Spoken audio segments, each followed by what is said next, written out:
Angelo, salamat ha. Nag-abala ka pa. Sabi ko naman sa'yo, ako na lang ang kukuha nitong mga naiwan namin. Naku, wala yun. Wala rin naman ako masyadong ginagawa sa bahay eh. Kamusta ka na nga pala? Ayos lang naman. Si Rome, may lipad, pero pabalik na rin yun. And don't worry, I took your advice. Bumili na ako ng isang katerbang tsokolate para pag nalulungkot ako, may malahalantakan ako. Yun nga lang, baka tumaba ako ng gusto. Okay lang yun. Mataba ka man o mapayat. Maganda ka pa rin naman eh.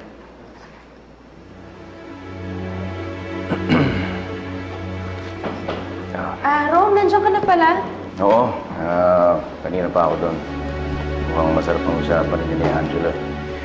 Kaya hindi niya ako napansin kaagad. Emma.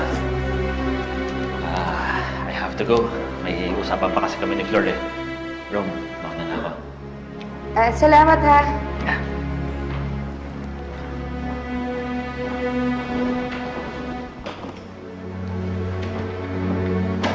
Sana sinabi mo sa akin na naiwanan mo itong gamit mo kila Angelo.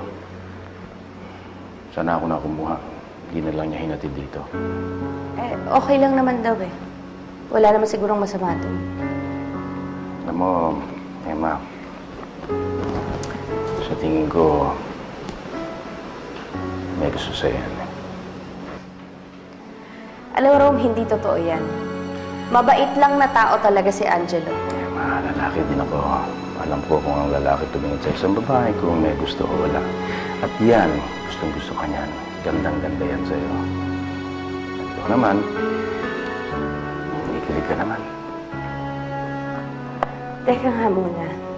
Bakit parang ako yung lumalabas na masama ngayon? Eh, di ba nung isang araw, ikaw yung nagkakandara pang puntahan yung kabit mo? Ewan ko sila naman.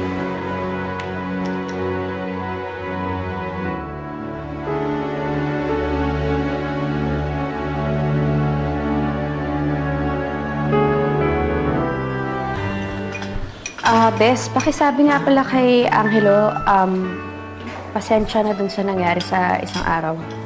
Hindi nga nagkukwento si Kuya sa akin eh. Kung hindi mo pa sinabi, hindi ko pa malalaman. Ba't naman kasi yan si Rome eh? Pati ba naman si Kuya, pagsisilosan niya? Huwag mo nang ipailala, Bes. Pilit ko nang kinakalimutan para kahit paano bumalik na sa dati yung relasyon namin ni Rome. Ikaw, pinipilit mong kalimutan. Eh, yung asawa mo, hindi.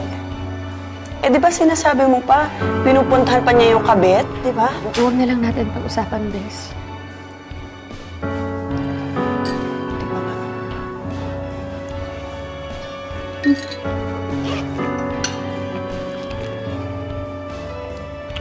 Kuya, nag-text. Mag-celebrate daw kami. Kumita daw na malaki yung business nila sa Singapore. Nandun siya sa favorite bar niya. Sama ka ha, mamaya. Baka hindi ako makasama, Bes. Ito naman, minsan lang to. Pagkatapos nito pumunta tayo. Sumama ka.